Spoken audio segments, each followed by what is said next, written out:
Un cordial saludo, bienvenidos a este espacio. En abril del año 2019, el portal legis.p publicó un artículo de mi autoría titulado A 13 años de la reforma procesal penal en el Perú. Comenzábamos ese pequeño comentario precisando los terribles errores y malas prácticas que pese a tanto tiempo ya de la puesta en vigencia del Código Procesal Penal de 2004 a la fecha se venían suscitando, se venían desarrollando y en muchos casos continuando como si nada. Y decíamos que teníamos tremendos problemas de aplicación del código en diversos casos donde más pesaba la justicia mediática o paralela que lo que en el caso concreto se ameritaba o se podía debatir.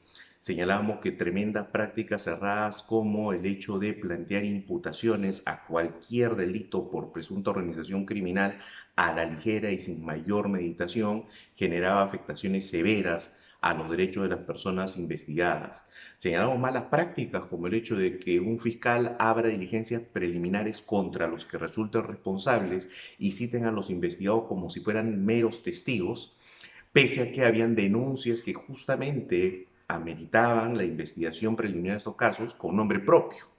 Señalamos el tema de la prácticamente ineficiente figura del control de plazo, diligencias preliminares que se extendían bajo criterios de excepcionalidad más allá de lo que la ley establecía, cuestionamientos de la defensa, de control de plazo que eran desechados simplemente porque el fiscal sustentaba que estaba ante casos complejos, una ausencia total del control de declaratoria de casos complejos por parte de los jueces de garantía, que generaban un halo de arbitrariedad en las decisiones de ciertos fiscales, declarar complejos casos claramente comunes, sin un mayor control, entre otras deficiencias tremendas que nuestra realidad día a día nos permite verificar a los que litigamos a nivel nacional.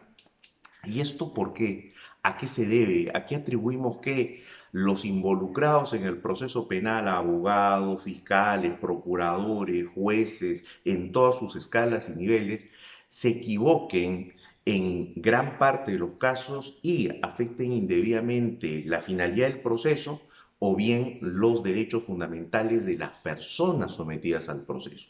Y esto se debe a que hay algo en materia de la reforma procesal penal que lamentablemente no se ha abordado de manera adecuada, con un tiempo, con una evaluación suficiente, o que en algunos casos ni siquiera se ha tocado y se da por sentado o por ya conocido. Esto tiene que ver con lo que denominamos principios y garantías procesales. Los principios no son otra cosa, aplicados al proceso, que axiomas, que fundamentos que permiten qué? Permiten entender, permiten interpretar, permiten aplicar la norma, en el caso del proceso penal, la norma procesal a los casos en concreto.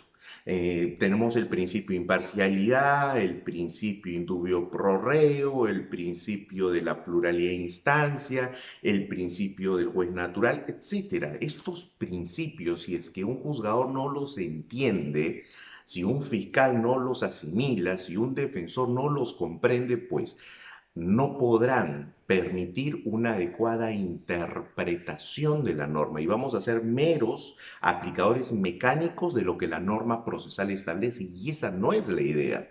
No entender los principios, por ejemplo, de las medidas coercitivas, lleva a que la Corte Suprema se tenga que pronunciar en más de 20 casaciones, acuerdos plenarios sobre un mismo tema, que es la prisión preventiva.